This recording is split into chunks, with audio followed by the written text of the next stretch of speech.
होगा सोनम प्रिया। सोनम प्रिया के लिए भी एक बार आप लोग जोरदार ताली बजाएंगे।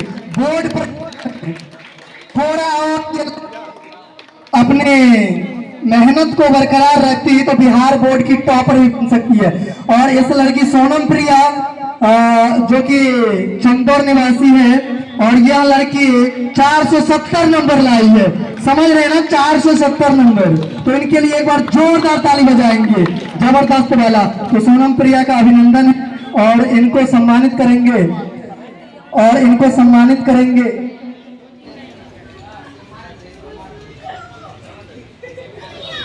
और इनके पिताजी का नाम ललन कुमार और अभी वर्तमान में मौजूद है इनकी माँ रूबी कुमारी।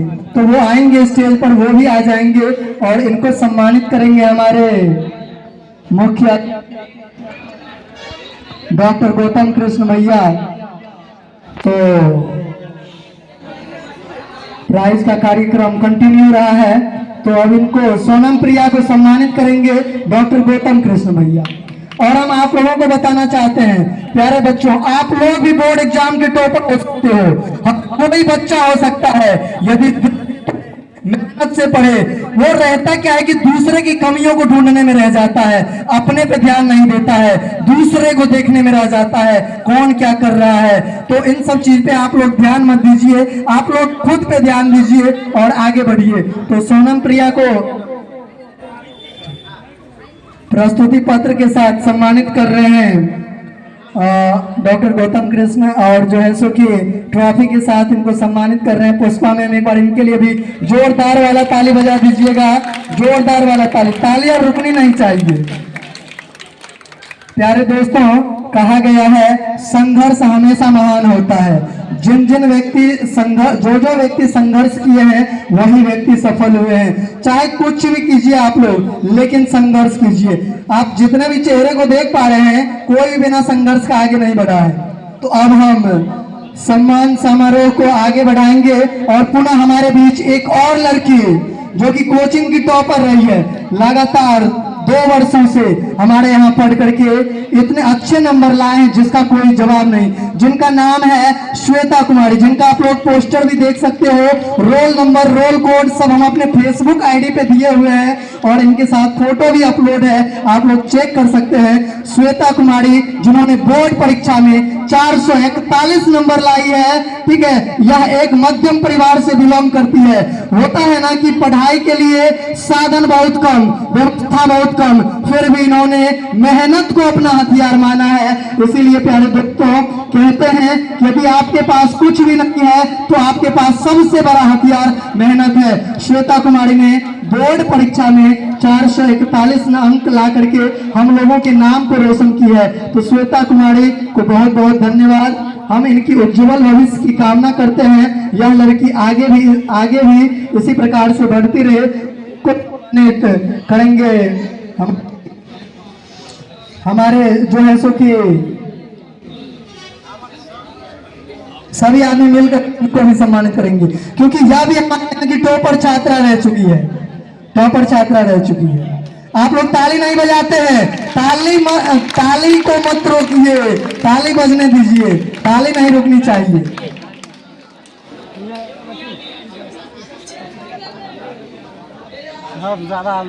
आलोक कुमार, इसके बाद आलोक कुमार, उसके बाद प्रिंस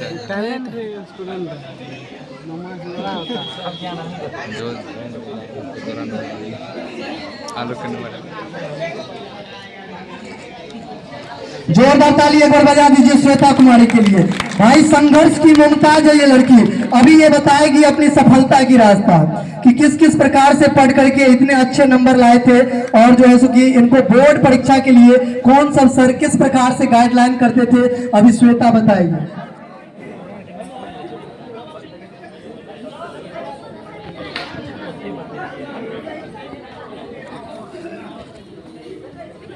यह लड़की श्वेता कुमारी 3 भाई बहन, इस बार बोर्ड परीक्षा 3 भाई और तीनों का नंबर जबरदस्त रहा है। सुधा श्वेता सागर जबरदस्त नंबर लाया है, दिल खुश हो गया यार। होता है मेहनत इस प्रकार से किया इन तीनों भाई बहनों ने जिसका कोई जवाब नहीं। हम लोग मेहनत करते हैं यार, एक एक बच्चों के पीछे, एक एक बच्चा के पीछे, हर एक के पीछे नजर रहता है। क्लास में इन करते हैं तो सभी के चेहरा को एक बार देखते हैं कि कौन बच्चा आज आया है और कौन बच्चा नहीं आया है, कौन पढ़ रहा है और कौन नहीं पढ़ रहा है। सभी के पेरेंट्स को इन्फॉर्म करते हैं और गलतियां करने पर उसे बढ़िया और जबरदस्त तरीके से पीटते भी हैं, चाहे ब्लेम कोई भी आ जाए उनको देख लेते हैं। ठीक है, तो आप लोग भी मेहनत करते रहो, संघर्ष में आप हिला दीजिएगा आप लोग इस बार, है ना? हम हैं आपके साथ, समझ रहे हैं ना? एक एक मुसीबत में, एक एक जगह पे याद कीजिएगा तो हम आपको वहां पर खड़े दिखेंगे। चाहे समस्या एजुकेशन से रिलेटेड कोई भी क्यों नहीं हो, किसी भी फील्ड में क्यों नहीं हो, आगे तक हम लोग जो है सो कि इन भैया लोगों के सपोर्ट से काम करेंगे। तो सुधा कुमारी बताएगी कुछ। तीसरा नंबर अलारमपुर प्रदेश। मेरा नाम श्वेता कुमारी है, मेरे पापा का नाम अमर राम है और मैं आरएसएल कोचिंग क्लासेस में पढ़ती हूँ। बोर्ड परीक्षा में तुमको मैथ में कितना नंबर आया? 88। आपको साइंस में कितना नंबर आया? 88 और 88, समझ रहे हैं ना? उसके बाद आपको जो है सो कि सोशल साइंस 84 और आपको हिंदी में 19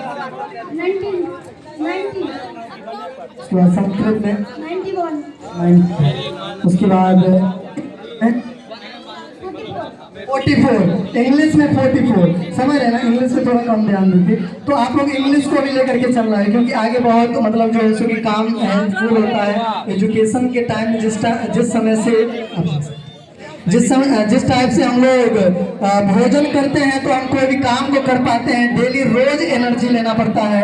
ठीक है, तो हम पारितोषिक वितरण को आगे बढ़ाना चाहेंगे। अब हमारे पास एक और बेताज बादशाह, उन स्टूडेंट का नाम लेना चाहेंगे जो संघर्ष के मुमताज है, और वो लड़का से पूछिएगा आप लोग पीछे भी कि कितने घंटे पढ़ाई करते थे। आपको बताएगा कि यूपीएससी जैसे पढ़ाई होता है उस लेवल की पढ़ाई करता था आलोक कुमार, आलोक सिंह, जिन्होंने बोर्ड एग्जाम में 438 नंबर लाए हैं। इनके लिए एक बार जोरदार ताली बजा देंगे। तो मोस्ट वेलकम आलोक कुमार को स्टेज पे। इनके साथ आएंगे हमारे सम्मानित विकास सर, मैं इनका भी दिल से अभिनंदन करता हूं। और विकास सर को सम्मानित करेंगे हमारे बड़े भैया गौतम कृष्ण। तो आइए विकास सर, आपका भी बहुत योगदान रहा है इन छात्र को बनाने में, विकास सर का बहुत योगदान रहा है। विकास सर के बारे में क्या बोले, जितना बोलेंगे उतना कम हो जाएगा मेरे भाई। विकास सर एक ऐसे आदमी है जो मतलब कि एक होता है ना कि स्टूडेंट को रख करके, उनको रख करके एक एक जगह पे गाइडलाइन करने का काम किया है। और अभी इस लड़का को जो आप लोग देख रहे हैं बोर्ड परीक्षा में 438 नंबर लाया है, और इन लड़का पे हमें गर्व था कि बोर्ड एग्जाम का टॉपर घोषित होगा। लेकिन अब कहाँ गलती हो जाती है, इंसान से ही गलती होती है। जब मशीन गलती कर देता है तो इंसान ही है, इंसान से ही गलती होता है। तो मेरे भाई आलोक के सर जो है विकास सर, इनको सम्मानित करेंगे हमारे बड़े भैया गौतम कृष्ण, और इनको विकास सर गौतम भैया, और जो है सो कि हमारे युवा समाज से भी अंकित भैया, तीनों मिल करके इनको सम्मानित करेंगे। तो आप तीनों आएंगे और इनको सम्मान करेंगे।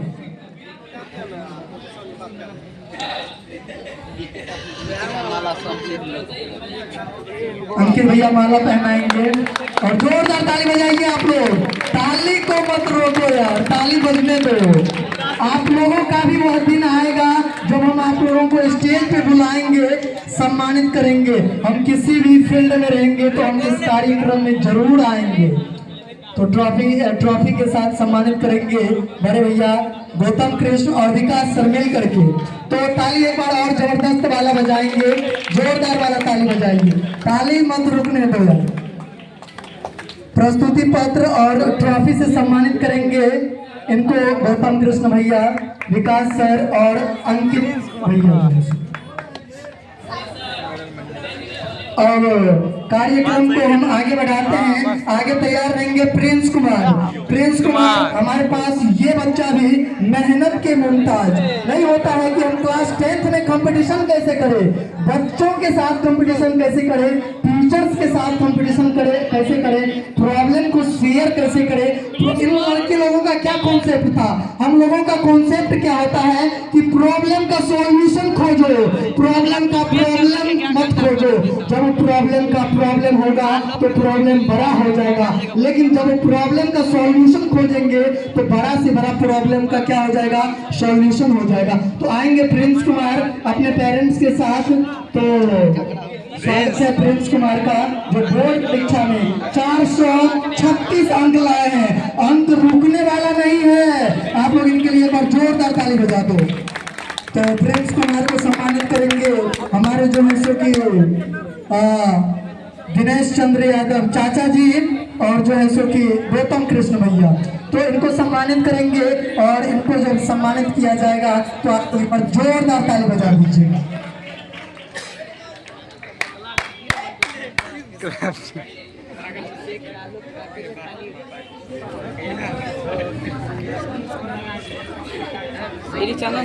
विकास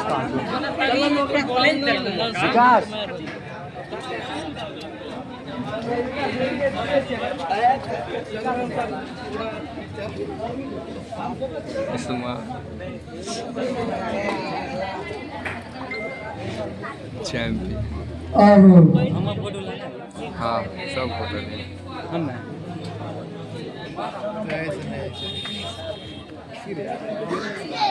अब हमारे बीच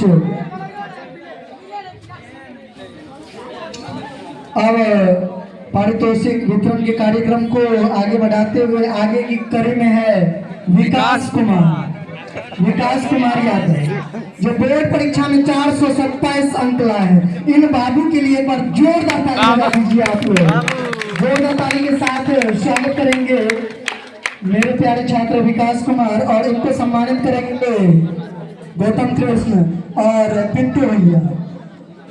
तो सम्मानित करेंगे और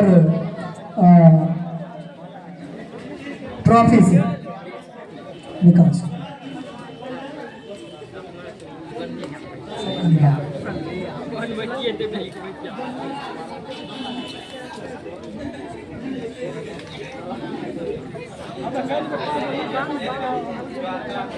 अरे हम तो वो वीडियो बना दिए, ठीक है। तोरा आएगा नहीं, ये नहीं आएगा कर देगा, वो आ नहीं जाएगा। यहाँ पे खड़ा होकर सब। और तैयार रहेंगे प्रशांत कुमार, जिन्होंने बोर्ड परीक्षा में 418 अंक लाए।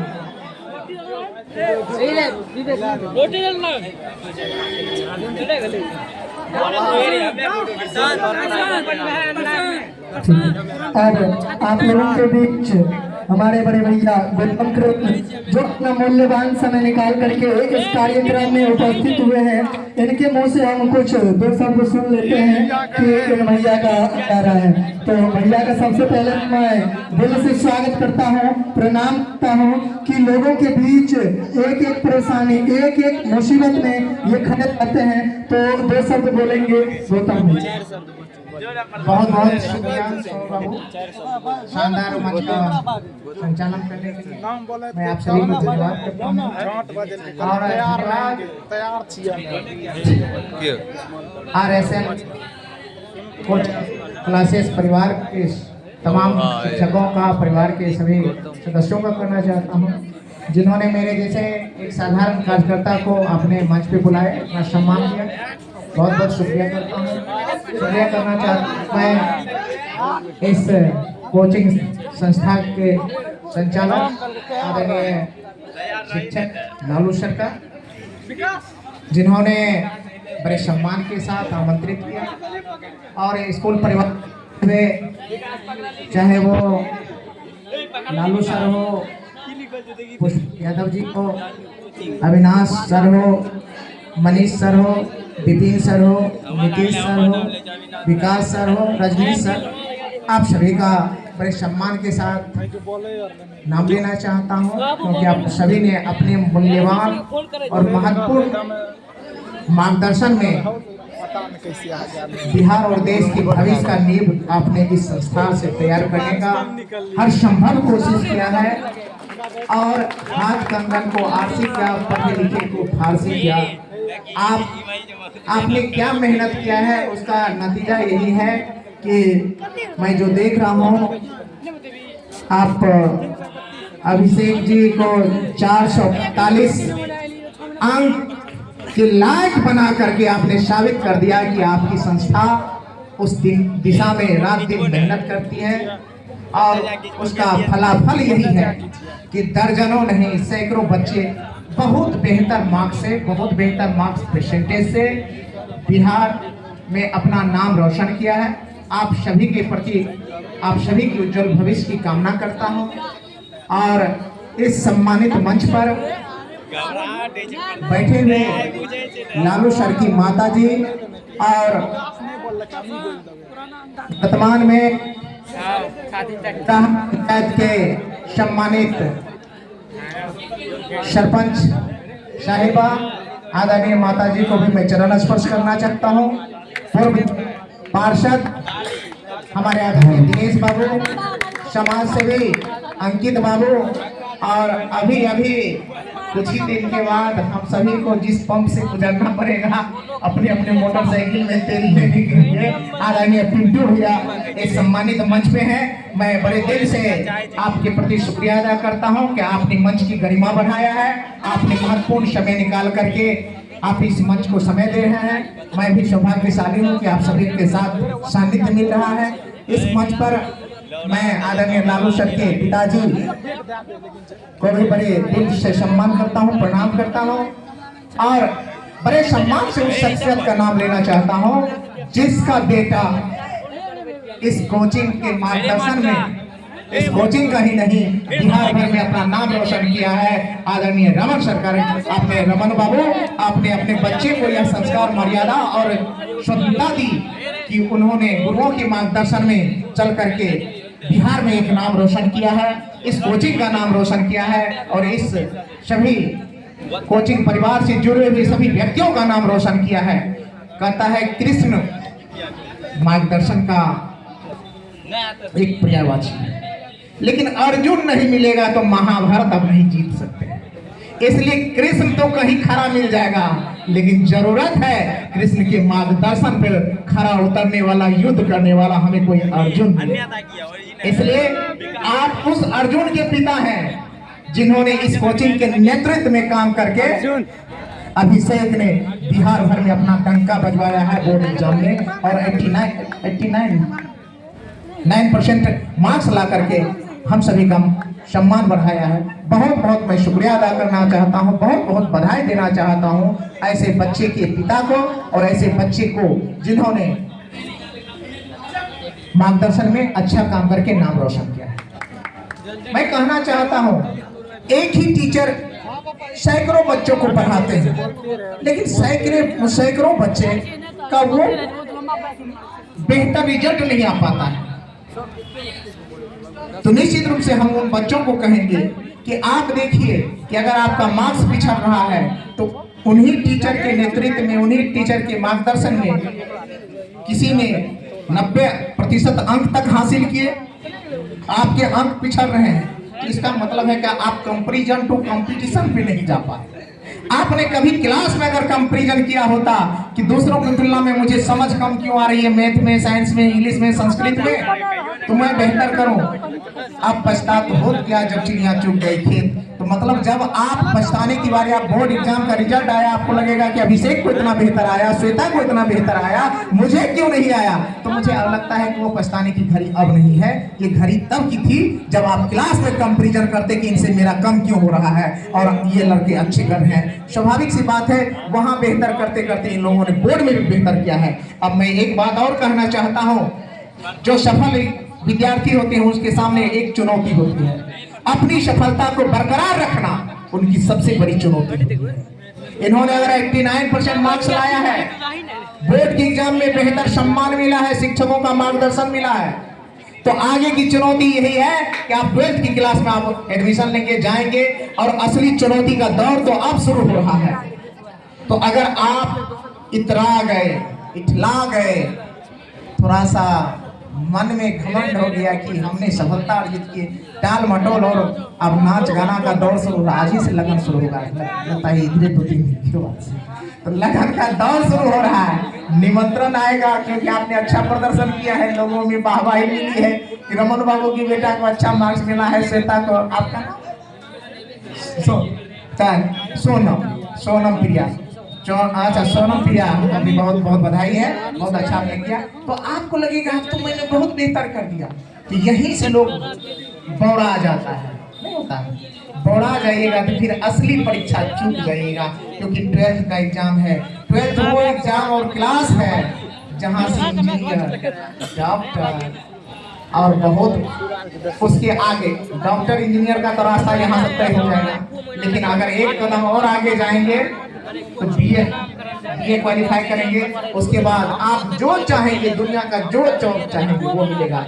वीडियो सीओ तो आम बात है, मेरे जैसा दुर्भाग्य से वीडियो बन सकते हैं, एसडीओ बन सकते हैं, डीएसपी बन सकते हैं। उससे बेहतर आपने मेहनत किया और बेहतर जिम्मेवारी के साथ पढ़ा तो आईएएस आईपीएस बन सकते हैं और दुनिया में 4 चांद लगा सकते हैं। और मैं कहता हूँ ये पद की सीमाओं में अगर कोई देर के लिए ना बांधा जाए तो आप वो बेहतर इंसान और वह जीनियस पर्सनैलिटी हो सकते हैं कि देश का नाम रोशन करने के लिए विदेशों में भी डंका बजवा सकते हैं। तो जरूरत इस बात की है।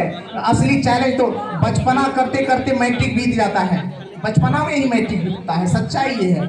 असली चुनौती का दौर तो अब शुरू होता है। इसलिए मेरे प्यारे बच्चों, छोटे भाई और बहनों, मैं आप सभी से यही मुखातिब होकर के कहना चाहता हूँ, अगर आपको लगता है कि मुझे सच में अपने घर को एक नाम रोशन करना है, अपने परिवार का नाम रोशन करना है। अभी मान लीजिए रमन बाबू इस मंच पे हैं, तो 1 मिनट में इनका परिचय हो गया। ये कौन?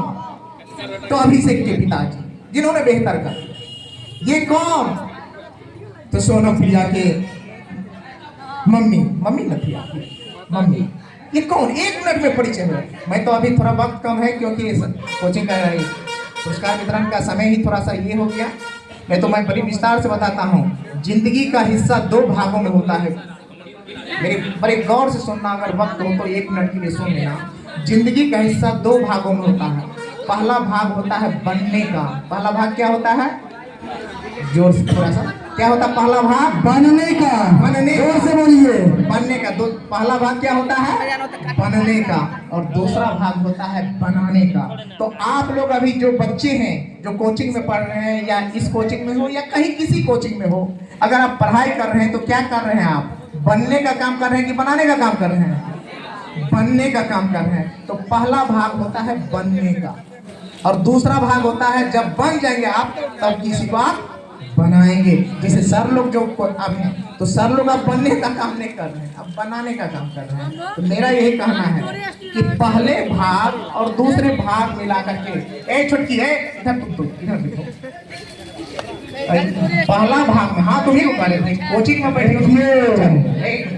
मैं खुद एक टीचर रहा हूँ, इसलिए मुझे पता होता है, एक तरफ से टेंशन से पता चल जाता है टोन कितना सीरियस होता है। अगर आप क्लास में सीरियस नहीं है, इंस्टीट्यूट के किसी फंक्शन में सीरियस नहीं है, तो मुझे लगता है जिंदगी में भी क्या सीरियस नहीं होगा। जिंदगी में भी सीरियस नहीं होता है व्यक्ति। तो व्यक्ति को कहीं कहीं सीरियस होना चाहिए। और मुझे लगता है व्यक्ति को 100% क्या होना चाहिए? बढ़िया होना चाहिए। क्या होना चाहिए?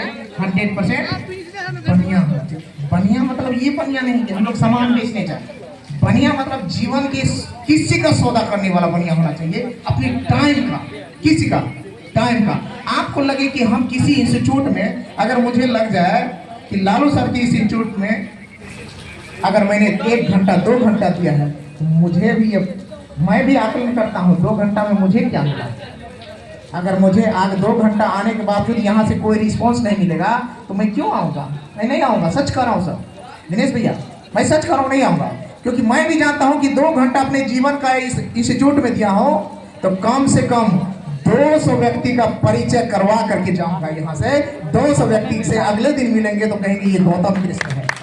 ये मैं खोज के जा रहा हूँ। तो मैं अपने टाइम का सौदागर हूँ कि अपना 2 घंटा समय दे रहा हूँ तो 200 व्यक्ति से कम मेरा व्यक्तिगत परिचय हो जाएगा। और मैं कहता हूँ आपसे इस बात को तो आप भी महसूस कीजिए कि आपने जो समय कोचिंग में दे रहा है या कोई कार्यक्रम में दे रहा है, तो आप सोचिए 2 घंटा में क्यों बैठेंगे इस बेंच पे, इस पे नीचे क्यों बैठेंगे।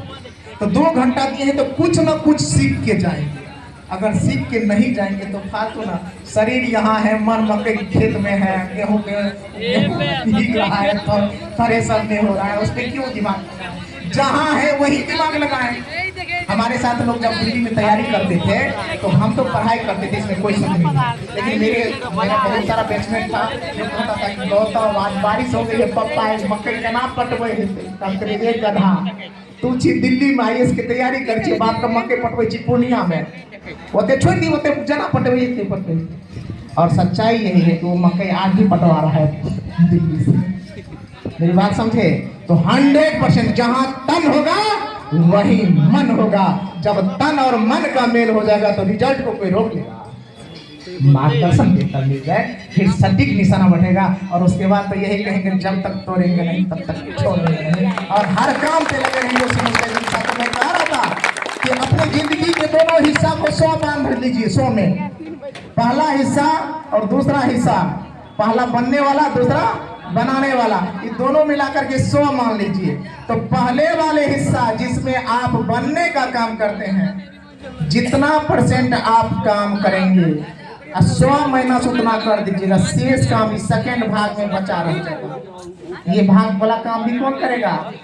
आप करेंगे। जैसे मान लीजिए एक उदाहरण देते हैं, इसको समझाते हैं, मैं भी चला जाऊंगा, ये थोड़ी मुझे भी। सर आप भी सुनिए सर, अटेंशन प्लीज। तो मैं कह रहा था पहले वाले हिस्सा में क्या, कोई एक बंदा है, 4 आदमी का उदाहरण लेते हैं, 4 आदमी का।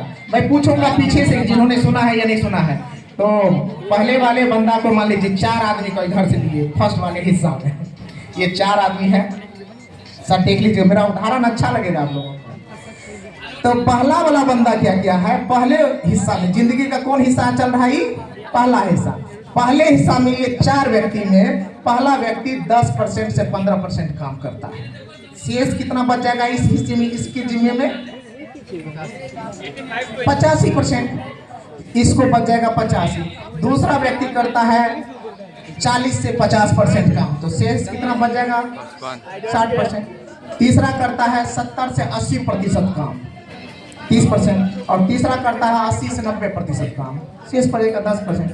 अब सोचिए, तो इन लोगों ने 4 व्यक्ति जब बनने का काम हो रहा था, तो इस समय कम ज्यादा कुछ आदमी नहीं होता है, सर के पास आए हैं RSL कोचिंग चलो बगल में मत्स्यगंधा में आजकल शीशा वाला ओवरब्रिज सुनते हैं बन रहा है, चलो देख के पहले से मोबाइल खरीद रहा है, कैमरा वैमरा देख रहा है, स्पोर्ट चयन करके देख रहा है, किसके साथ जाके फोटो खींचेंगे, सब कुछ सोच रहा है 10% वाला। अब पढ़ाई कितना कर रहा है? 10% से 15% कर रहा है। अब बाद बाकी काम किस में? लफुआगिरी में, लुचापनी में, मारपीट में, सोने में, खाने में, अच्छा कपड़ा पहनने में, डिस्को के डांस करने में। और भाई किसी दोस्त का कोई शादी नहीं छोड़ सकता है, कोई बर्थडे नहीं छोड़ सकता, सारा काम इधर निपटा है। कौन? कितना काम कर रहा है पहले हिस्से में? अब पढ़ाई वाला काम अगर 10 घंटा है तो 10 घंटा में कर रहा है 1 घंटा 1.5 घंटा, तो बाद बाकी छोड़ रहा है बाबूजी की हिस्से। ठीक है, चलिए ये अगर 10% काम किया, दूसरा वाला कर लिया है 30 से 40% तक, तीसरा कर लिया 60 से 70% और चौथा कर लिया 80%। तो जब बनने की बात आएगी, यहाँ कहता है बेटा इस लाइन को क्रॉस करोगे तब सेकंड में इधर घुसोगे। ये पहला वाला पढ़ाई करने में कर रहा था 10 से 15%, एग्जाम दिया, कुछ हुआ उसे, पढ़ाई को छोड़ छाड़ के दिया। इधर क्या बनेगा? ये लेबर बनेगा। 10 घंटा जब रिक्वायरमेंट हो, अगर 1 घंटा कोई काम करेगा तो क्या करेगा? या कि एग्जाम ही नहीं देगा, डर से छोड़ देगा, तो अगर देगा भी तो कोई रिजल्ट नहीं होगा। तो इधर बन गया कौन चीज? लेबर बन गया। लेबर बन क्या करेगा? पढ़ाई ही नहीं अच्छा किया तो लेबर बना, मजदूर बना, पटना पंजाब हरियाणा में जाकर अपना ईंटा उठाने का काम करा। तो अब इसका मेहनत कितना हो? 50% शेष बचा हुआ है। तो जिंदगी भर और आखिरी सांस तक इसको करना पड़ेगा कि नहीं करना पड़ेगा? क्योंकि इससे सारा काम इधर बचा के रखा होता है, तो इसकी जिंदगी क्या होगी? बड़ी टफ हो जाएगी। दूसरा वाला बंदा इधर 30 से 40% काम किया था, तो ये बन जाएगा मास्टर साहब। कलर हो जाएगा, थोड़ा इसी ग्रेड का ही सी ग्रेड का काम जॉब कोई मिलेगा, क्योंकि इन्होंने बहुत बेहतर काम नहीं किया है, 30 से 40% ही काम किया है, तो उसी कैटेगरी का जॉब मिलेगा आपको। ऐसा तो नहीं है ऑफिसर तो नहीं बनिएगा, तो शेष बच जाएगा इस साइड में आपको 60 से 70%। तो इधर वो अगर मास्टर साहब बन गया, क्लर्क बन गया, किरानी, हम किसी जॉब को छोटा नहीं कर रहे हैं, बस एक उदाहरण दे रहे हैं। तो ये क्या कर रहा है, इस साइड में मोटरसाइकिल लेकर दौड़ेगा 30 किलोमीटर 40 किलोमीटर जाके स्कूल जाएगा, उधर से फोन आया रे, स्कूल आया रे, अटेंडेंस छूटा रही, ये हुआ दौड़ा, खाया पिया, अपने से मोटरसाइकिल चला रहा, अपने से खाना बना रहा है, अपने से लोहिया चलवा रहा है, करेगा नहीं करेगा? ये कौन जो इन्होंने इस साइड में 30% मात्र काम किया था, इस साइड में ज्यादा काम करना ही पड़ेगा, लेकिन थोड़ी सुविधा हो गई कि जॉब मिल गया है, गाड़ी अपनों से खरीद के लोनों पर EMI पर लिया, लेकिन हो गया है। चलिए तीसरा व्यक्ति 60 से 70% काम कर रहा है इस साइड में, तो कम से कम मेरे जैसे वीडियो बनेगा तो उसको गाड़ी मिलेगा, बॉडीगार्ड मिल जाएगा, ड्राइवर मिल जाएगा, आवास मिल जाएगा, सरकारी तेलों मिल जाएगा, खाना बनाने ही वाला मिल जाएगा, ऑफिस में जाएगा भात जाएगा, जो मन में काम किया थोड़ा बहुत किया फिर चल जाएगा, ठीक है, क्योंकि सारा सुविधा मिले, क्योंकि इन्होंने 60 से 70% काम किस साइड में कर दिया, इस साइड में कर दिया, और इस साइड में थोड़ा ही बचा हुआ 30% बचा हुआ था, 30% काम तो मनो ढंग से करेगा। इसके ऊपर इसको चेक करने वाला सिर्फ एगो DM कहेगा हेलो वीडियो साहब कहाँ है, तो कहेगा सर ऑफिस में है, ऑफिस में रहेगा, रूम में शुरू रहेगा, तो कोई चेकअप नहीं करने वाला है हम तो, ठीक है, क्योंकि इन्होंने अपने जिंदगी का पहला हिस्सा में ही कितना काम कर लिया था, 60 से 70% काम कर लिया, तो इधर कम बचा हुआ है। तो अगर काम करने वाला है तो ब्लॉक पर का स्टाफ है, SDPO साहब है, स्टाफ में सारा है, कहीं जाना हो रहा गाड़ी निकालो, बस निकाला, ये कहेगा गाड़ी निकालो तो गाड़ी ड्राइवर लेगा, सब कुछ। समझ गए मेरी बात? समझिएगा बड़ी गौर से, नहीं समझिएगा तो समझ लीजिए। तो चलिए अब चौथा उदाहरण लेते, एक बंदा है जो अपने जिंदगी का 80 से 90 से 95% काम इस साइड में ही कर दिया, शेष कितना बचा है 5%। ये बनेगा DM, ये बनेगा SP, ये बनेगा बहुत बड़ा। इस साइड में इसको कोई काम है, जब किसी को पुकारना हो कहेगा रमेश, मान लीजिए ड्राइवर का नाम है, अरे रमेश को ड्राइवर को छोड़ेगा, वो इतना भी नहीं कहता है कि ड्राइवर तुमको चलना है। मान हुआ ऑफिस से निकला तो देखा कि ड्राइवर उससे पहले से गाड़ी को बैठा, बोलबो नहीं किया, आएगा तो दस्तखत पे मान लीजिए जैसे मेरा नाम है गौतम कृष्ण, इतना वीडियो बनेगा तो वीडियो वाला आदमी पूरा लिखेगा गौतम कृष्णपुर वीडियो पूर्व राजद प्रत्याशी कलमा लिखेगा, और कैसे करेगा DM साहब? इतना भी नहीं करता है मेहनत, नहीं हो तो कभी बगल में चैम्बर जाकर देख लीजिएगा, शायद मिलने भी नहीं होगा, जाएगा तो एगो गाड़ी कम से कम पहले साइरन बजाती हुई जाएगी, सो ढू करते। अरे भैया जिस इलाका में जाता है थर थर आता है, क्योंकि इन्होंने 95% काम इस साइड में कर लिया था, और तुमने 95 साइड अपने बपौती के भरोसे इस साइड में छोड़ दिया था, इसलिए हम लोग 3rd ग्रेड के आदमी हो जाते हैं, ये 1 ग्रेड का आदमी हो जाता है। तो हम कहते हैं और आपको मेहनत इस साइड में करना चाहिए, तो आप मेहनत करना चाहते हैं इस साइड में, तो जो भी गरीब घर के बच्चे हैं तो उनसे तो मैं स्पेशली कहता हूं बाबू, जिंदगी का पहले हिस्से में काम कर लो, दूसरा हिस्सा बड़ी कठिन होगा, बड़ी कठिन होगा। इस साइड में कौन है? जब हम इस साइड में हैं तो मेरे मम्मी और पापा हैं, इस साइड में है तो बाल बच्चा नहीं है, इस साइड में है तो बड़ी लाइबिलिटीज कुछ नहीं है, जवानी है, मजबूत है, खाते पीते तंदुरुस्त है। इस साइड में है तो या तो माता पिता गुजर गए होंगे, या तो होंगे जो तो बूढ़े हो गए होंगे, चुनवा मुनवा 3-4 गो हो गया होगा, घर गृहस्थी की जिम्मेदारी कपार पे आ जाएगा, कुछ समझ में आई? इस साइड में मेहनत करना कितना कठिन है, इस साइड में मेहनत करना कितना आसान है। तो जो अभी नीचे में बैठे हो, आपको किस साइड में हो? इस साइड में। अगर मेरी बात अच्छी लगी हो तो दिल में बिठा लीजिएगा। अगर जो बेटी इस साइड में बैठी हो, जो भतीजी बैठी हो, अगर तुम बेहतर से पढ़ाई नहीं करोगी तो मैं कहता हूँ चूल्हा चौका बर्तन बासन बच्चे का पालन पोषण सब आपके जिम्मे रहेगा। कोई आएगा तो एगो दारू पीने वाला हस्बैंड भी आएगा तो कहेगा जी चाय बना के लाओ, भले हम। अगर गृहिणी से तुम बन जाओ, ऑफिसर बन जाओ, बेहतर जॉब कर लो, डॉक्टर बन जाओ, इंजीनियर बन जाओ, कलेक्टर बन जाओ, और फिर हस्बैंड भी आप एक शब्द उनको नहीं कर सकते। आज सुबह की बात करते हैं, अब तो रिकॉर्ड में बात कर रहा हूँ, मेरी पत्नी है वीडियो